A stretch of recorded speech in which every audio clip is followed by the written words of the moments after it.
Hi, I'm Adam Summer. You're listening to the Yerushalmi Talk podcast with the support of the Yeshivat Devar Yerushalayim in Har Nof, Jerusalem.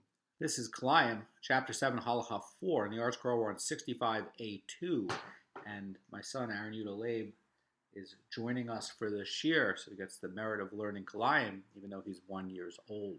Today we're covering how to harvest Kalei HaKerem, and this Mishnah is going to be straightforward. The halacha is straightforward with one exception. The beginning of the Mishnah is going to be the minority position by Rabbi Yosei and Rabbi Shimon Bar Yochai, and it's not going to be the halacha. Now, this happens sometimes where they're going to put in a minority opinion as it's there so that people know what it is, but how do you figure out the halacha lamaisa when you have a case like that? Rebbe did it where a Mishnah that's going to be coming up later on is going to have the one that actually is the halacha lamaisa. Now, this one here is said anonymously. That's what makes it unusual.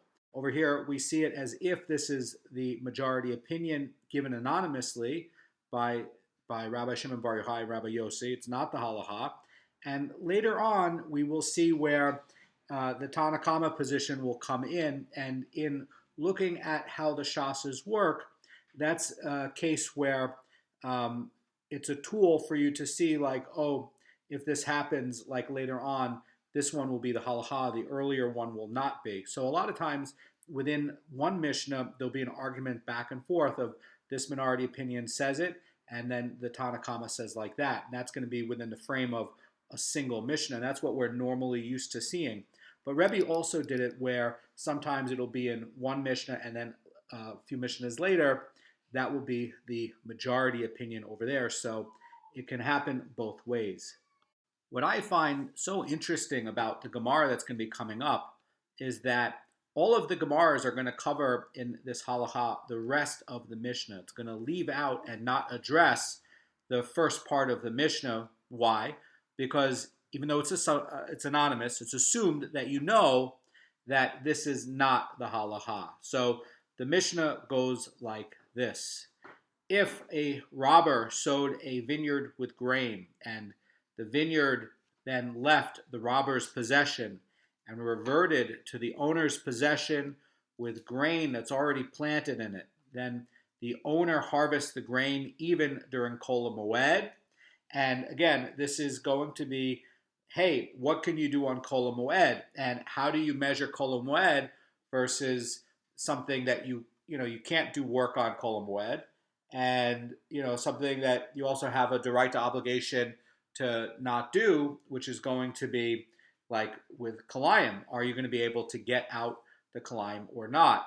Now, why are we dealing with Kol HaMoed? Normally in Kol HaMoed, you're not allowed to do the kind of work like harvesting, okay? But when you're dealing with Kilayim, you can do work to get rid of Kilayim on Kol HaMoed. Now, you don't have to. That's going to be the halacha lamaisa, but you can.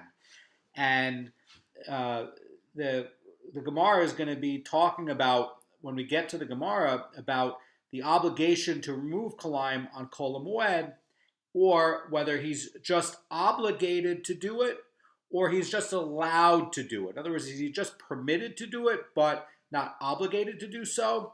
That's going to be the question. In other words, that, it's not like chayav that, you have to do it. That's one way to look at it. Or the other way is that, okay, you found out you have Kilayim now on Kol HaMoed. Can you remove it? The answer is you can remove it. Now, the reason the owner is allowed to harvest grain on Kol HaMoed is not to avoid having, the maintenance of Kilayim, because maintenance of Kilayim now is a problem, because now you have to burn your grain, now you have to burn your vineyard, and that's very, very expensive. And certainly if like this property reverted to you, or if you found out about that you had Kilayim, then it's Kol HaMoed, and somebody said, oh, you have Kilayim growing here, are you going to be allowed to maintain it during Kol HaMoed? Or are you going to be obligated to take it out? Now, the laws of Kilayim are special, and whenever you're looking at the laws of Kilayim anywhere in the Gemara or thinking about it, It's always the willful maintenance of Kilayim that's the problem. So if somebody fails to remove Kilayim because something that's out of your control, like, hey, the day that you found out about this is going to be Kol HaMoed, that you're not in a violation of prohibiting the maintenance of it. That's what the Rashash says. Now, when we're dealing with this, we say, but wait a second. I have in my property a vineyard, and you have in your property a set of grain. Now, in what happens over here, that was the last halacha in chapter 7, halacha 3. Over here, what's happening is that this guy comes along and steals the part of my land that had both grain and blank land, or vine and blank land, and the robber who stole the land comes and plants grain on it. Now, the last opinion that we saw in chapter 7, halacha 3 with Rabbi Yossi and Rabbi Shimon Bar Yochai is going to be that, what's it going to be? That the property of one person can't nullify the property of another person. So in their rubric, in other words, the way they're looking at it, they're going to say that this grain now is in ownership of the robber, and this is in the ownership of the original owner, and this and that have different ownership structures. And so this one can't be nullified. The Tanna Kama doesn't say like that. They say, look, the minute that this robber came and planted the grain, now everybody has a Kilayim issue. That's going to be the halacha l'maisa. And again, this first part is not the halacha. But what we do care about is what happens if somebody finds out that there's Kilayim on Kol HaMoed. That's something that's interesting to us. That's something that does move this conversation forward. But we've already established that the property of one can be nullified by the property of someone else. So let's say you have a teenager that comes along and takes the vine and on Kol HaMoed puts it on top of the grain. Is that going to be a problem? Well, the grain shouldn't have been there anyway. So, here you have a case where you'd say, but wait a second, but the vine is going to be 5 amos long, and there's 4 amos as a setback here. And now this teenager took the vine and put it over on top of the grain, which is going to be outside of the work area. What about that? And then you're going to say, oh, so in that case, even if the property ownership is different and this guy with the grain is a neighbor, okay, the teenager who went and did this as a joke made a Kilayim problem. Now, if you go and you find out about that on Kol HaMoed, are you going to be allowed to deal with it? That's what's interesting about the Mishnah. But the first part about the robber coming and stealing part of the land and then putting grain there on the land and next to it, we already know that it nullifies both the grain and the vine are going to be nullified, even if the property ownership is different. Now, the Mishnah continues and says up to how much can somebody pay workers in order to focus on and expedite the removal of Kilayim produce. Now, if you're not able to get workers, says the Pnei Moshe, without paying a premium, how much above the going rate are you allowed to pay to do this mitzvah of removing it? And again, it is a mitzvah to remove Kilayim, even if the Kilayim belongs to you. And certainly, failure to remove Kilayim in the most efficient, expeditious way possible is going to be a violation against maintaining Kilayim. And by the way, you could see about that in the Shulchan Aruch, Yeridea 157.2. And you should always pay even a premium to get rid of Kilayim. But the question is up to how much. And this, by the way, connects back to other mitzvahs, the other performance of mitzvahs, like up until how much should you pay for buying a nice etrog, things like that. Now, the Chazan Ish in his Kilayim book in chapter 4, halacha 14, says that the Mishnah assumes that there's a limit to how much the owner must pay, and this is because if the owner allows the Kilayim to remain because there's an excessive cost of removing it, then this is going to be considered an unwilling maintenance of Kilayim, so no prohibition is violated. So in other words, if normal workers are going for 100 shekels an hour, and now it's Kol HaMoed, and they say, oh, I'm busy, I'll charge you, 300 shekels to do the work. Well, you can't find any other labor, so you're not really being forced into it. There is going to be an amount up to how much you're allowed to do, and the Mishnah replies and says up to a third. But the question that's going to come up in the Gemara is a third of what? A third of the value of the grain, or a third of what the workers' wages are? That is going to be unclear. Now, the Mishnah continues and says, if he cannot obtain workers unless he pays more than this, then he's not required to pay for the workers, and instead he may harvest it himself at the normal pace and continue until he continues the removal process, although this delays the removal of Kilayim produce until after the festival. So let's say you have a very, very big field and you could start doing it yourself. You couldn't get workers. Well, you're not being forced if they want 300 shekels an hour instead of 100 shekels an hour. You're not being forced to pay that. You're only being forced to pay either up to a third of the value of the labor or a third of the value of the wheat, but it's unclear which. We'll cover that in the Gemara. But the point is that at some point, if you can't get labor at a valuable, economic way for you, even with paying a premium, that you can harvest it yourself. And you say, but what if I have a very, very big field? I can't possibly harvest this entire field on a Kol HaMoed. Well, you're allowed to start the process and then finish it. You don't have to rush. You can go in a normal way. But again, what this is trying to do is do something that we haven't seen yet in the Gemara or the Mishnah, and it's trying to cover that if you're forced into a situation and you have no way to rectify it, you're not liable. It's an unwilling thing. That's the key idea here. So if you have a field that's too big and you couldn't get labor, well, that's unwilling.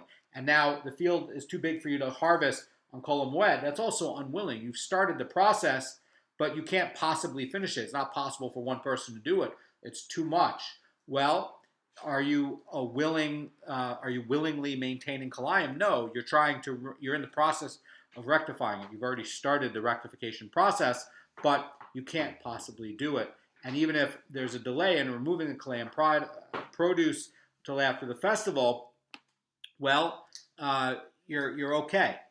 Because again, it's the kind of guy that has realized oh, the teenager did this, and the kind of guy that comes along and says, no, I'm going to leave it alone, I'm fine with it. That's going to be the issue. It's the problem is when you're willfully maintaining Kilayim. You found out about it and you don't do anything to fix it. The issue that we're dealing with is what do you do when you do want to do something? How fast do you have to go? How much money do you have to pay? Those are issues that we care about because, again, if we can't cover it, then we're not willingly maintaining it. And the Torah has a direct prohibition for willingly maintaining Kilayim. So the Mishnah finishes up something that is very interesting, and it comes up in the other cases in Chosh and Mishpat, and it's going to be like this. From when is a vineyard legally termed the property of a robber? And in other words, if you have land and somebody comes and steals the land, when does that land actually change ownership? And, how does that work, right? And so, that comes up in different things about land and title, and it comes up in other Gemaras, like in Baba Kama. Baba Kama deals with these sorts of things about ownership of land. And the case is coming up here, right? So we want to know, if this guy stole the land and now he's, planting something that's prohibited, now what? So, if he stole the land and, he didn't plant anything, well, when does the title transfer? And now what happens if he plants something that's also forbidden next to something, that before it was just blank land next to, say, some vines, and now he's planting some grain? So, when is this all going to be rendered to be, Kilayim? So the Gemara says the Mishnah says, from the time when the identity of the original owner becomes submerged. In other words, and this again is consistent with the other Gemaras, like in Baba Kama, and it says the idea is that when the people around no longer are going to refer to that area that was stolen as belonging to the original owner, And then not only that, but they now are going to be saying that this guy who was the robber, he's the owner. And that, in other words, that's how they're going to start looking at it. In other words, the original owner didn't go and try to go to the authorities to recoup it, didn't go to a bet din, didn't go through the processes to restore the land. And there's other processes that occur that people can do. For instance, we once had an easement on a piece of land that we had in New York between one set of houses and another to the road. And my father says you always have to, once in a while, go walk across the easement to exercise it, because if you don't, you lose it. And so if you have land that was taken, people can go out and protest. People can go out and see that somebody's saying, "Oh, this was ours. This was ours," and the fact that nobody's going and doing it also is a case where over time the identity of it will get submerged. And if people are publicizing that this was theirs, then it can be where people will hold on to the memory that this was at some point this guy's land. So the Gemara again is going to skip the first part of the Mishnah, because again it's assumed that that this is, even though it's anonymous, that this is Rabbi Yossi and Rabbi Shimon. It moves on to the next parts, and it's going to clarify what we're talking about with Kol HaMoed. Rabbi Bar Yaakov, in the name of Rabbi Yochanan, says this is what the Mishnah means when it says it's permitted to harvest the grain even during Kol HaMoed, but not obligatory to do so. So you catch this and you say, but wait a second, look at that. In other words, it's saying that if somehow you found out that you had on Kol HaMoed, Kilayim, are you going to be able to remove it or not? And what it skipped over is the first part about the two different ownerships. That's not mentioned here. So what are we dealing with now? When you're going to look at the Kol HaMoed thing, Rabbi Yochanan is teaching that there's no obligation to remove it. And the Mishnah is meaning that you're permitted to do it. So on a day that's not Kol HaMoed, by the way, the Vilna Goan is saying that the owner is obligated to remove Kilayim immediately. But we're dealing with Kol HaMoed, where labor, you're not supposed to harvest on Kol HaMoed, and labor is going to be treated a little bit differently. And also, Kol HaMoed, you can do labor if it's to prevent the loss of something. Like let's say you have a warehouse full of product that's going to be destroyed. Well, you can do some work to save it, but you're not supposed to try to get profit out of it. So the idea here is that, says Rabbi Yochanan, that it's permitted to do it. It's not an obligation to do it, but you're permitted to do it. And that's a big distinction. So Rabbi Yochanan is teaching that although he's normally obligated to remove Kilayim, he doesn't need to do that on Kol HaMoed. And that's new information. Why? Because harvesting grain on Kol HaMoed is comparable to spending more than a third on workers to remove the grain. And just as you're not obligated to spend an excess amount of money to remove the Kilayim produce, again, he's not obligated to do work on Kol HaMoed in order to remove the Kilayim. That's what the Sefer Nir says. And that's a very good point. In other words, you would say that, it's like I couldn't get any labor to show up on Kol HaMoed, so I'm going to go do it myself. And that's effectively what you're saying. So, because again, the labor would be charging too much. You couldn't get the labor to show up economically. And so by going and doing it yourself, you're effectively saying, well, I just couldn't get, cheap labor. The Gemara is going to talk about the next part of the Mishnah, up until how much is he required to pay in order to speed up the removal of the Kilayim produce, and up to a third. But what is a third? A third means what? And there's two explanations. Rav Huna and Rav Sheshes differed on what do you say on a third. One says it means the third of the normal wage. So even if it's going to be 100 shekels an hour, you can pay 133 shekels and do it in order to remove Kilayim produce immediately, even, by the way, on Kol HaMoed. But the other one says that it means a third of the value of the produce. Now, the idea is that the owner is required to spend up to a third of the value of the grapes or the grain that is going to be, whatever you're going to sell it at, you spend up to a third of the value on workers in order to remove this produce immediately. And it's unclear which the halacha is going to go by, and this classically is like, well, do you go by Rav Huna or Rav Sheshes in a maloket between the two? And I'm not sure who the halacha goes by. And the Gemara goes on to the next part.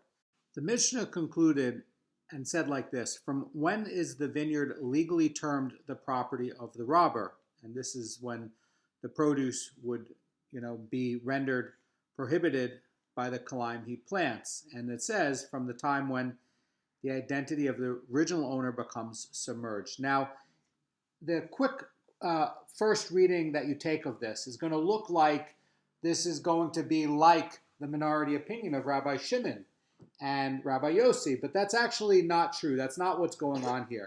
This is a thing of Torah law where if, the land can't be stolen by other people. And this is a case where if a robber came and stole it, and then he's going and planting, two different things on there, that's still technically your land. Now the question comes back to Kilayim. It's not a thing of, you forbid, on my land and the robber's land, and now that's the question. That's not what the question is here. What the Mishnah is talking about is if the robber came and took the land and the community still knows that you have the land, and now the robber is planting on that land two different things that are going to be Kilayim, the rabbis are going to be coming and saying that that's Kilayim derabanan. Why? Because the Torah Doraita says your land, and this is not the robber's land. This is still the original guy's land, although he doesn't have physical possession of it right now. He still has ownership of it, but not physical possession. The robber has the possession. Now, it's not the robber's land, and for Kilayim to work, it has to be the owner's land. The owner is the guy who had it robbed from. And so in this case, now the robber is coming to go produce something on it. He's putting wheat next to grapes. And the case that's coming up, the rabbis are now forbidding it to Rabbanan. So don't read this like, I have grapes and the robber has wheat. And now, this is a case where this forbids that. And the different ownership is like, like what we were talking about before. That's not what's happening here. This is a case where there's a technical thing in the law where land can't be stolen. And now Kilayim has this other thing, Doraita, that is your land. And so now the case is like this where the robber's possession is now planting many species on that land. Is that going to be Kilayim? This is the case of what we're talking about here. It's going to be Kilayim derabanan because it violates that part of your land. Now, the Gemara remarks and says that Rabbi Acha said of the original owner that it's been submerged, and that's if the identity's been submerged. And the Gemara says that even though the owner has not even given up Yush and abandoned hope of recovering it. Now, the idea is that normally when somebody has Yush and they've given up hope, that's when things are going to trigger, but not necessarily for land. And the Kilayim is going to be prohibited under biblical law because the robber acquires legal title to the vineyard according to the Yerushalmi when he does get Yush. But again, as we were talking about before, even if the owner got Yush and the community still knows it belongs to the other guy, that's going to be a question where maybe it doesn't transfer. So the Gemara continues with the other case and says, if, however, the original owner even abandoned hope and Yush of recovering the vineyard, but the owner's identity has not become submerged, then the Kilayim is prohibited by the words of the sages. And what this is saying is that the Kilayim is not prohibited biblically, because biblically the vineyard remains property of the original owner, and you can't render prohibited that which is not his. Now, that's what the Mara Fulda says. Now, this looks like, this is a case of Rabbi Shimon and Rabbi Yossi, right? But why is this in here? Well, you can't render prohibited that which is not his. The ownership of the vineyard is not the robber's, okay? And the idea is that the robber now has possession of the land. He's planting these things onto the land that is all going to be mixed up, but it's not his land. And so, the Gemara is going to be saying that this is going to be forbidden d'Rabbanan, not d'Oraita. Now, in the other case that we just talked about, where the ownership did not give up Yush of recovering the vineyard, but his name was submerged, then that's going to be another case. And if his name wasn't submerged, then the Kilayim produce would not be prohibited at all. That's the insight by the Kesef Mishnah. So this next statement that Rabbi Acha is making, the second one, that Kilayim can be prohibited rabbinically if the owner has Yush of abandoning hope of recovering the vineyard, that's going to be based on this principle that abandonment and Yush is effective even while the owner's name is still associated to the vineyard. But the Gemara questions it, and it says, can land actually be stolen? And the Gemara answers, Rabbi La says, although the land cannot be stolen, and therefore its produce is going to be not the property of the robber, even rabbinically, the concept of Yush does apply to land with regard to rendering the produce rabbinically forbidden as kalei karam. Why? Because the rabbis put on a penalty that you can't just steal somebody's land and then produce stuff on it without it being Kilayim. That's going to be d'Rabbanan Kilayim. Why is it not d'Oraita Kilayim? Because again, it's not your land. It's a technical thing about ownership. The ownership belongs to the original person. And as long as the ownership on the land belongs to the original person, the other guy who's coming along doesn't own the land. Now, when he goes and he plants something on there, you have to say, okay, that's going to be a d'Rabbanan thing to, first of all, to penalize the guy, the robber, and also why? Why is it a penalty? Well, you can't go buy Kilayim produce, right? Even if it's d'Rabbanan Kilayim produce.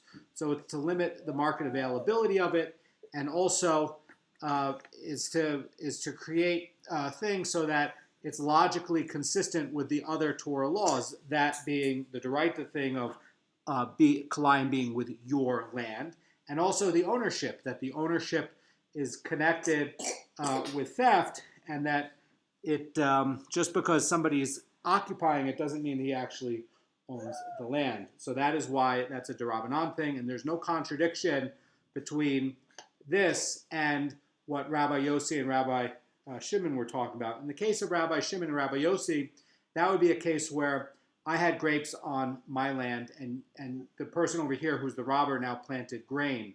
And the question would be that, okay, would that now preclude it? This case is a little bit different. This is a case where the robber came and took the land and now is planting both things on there.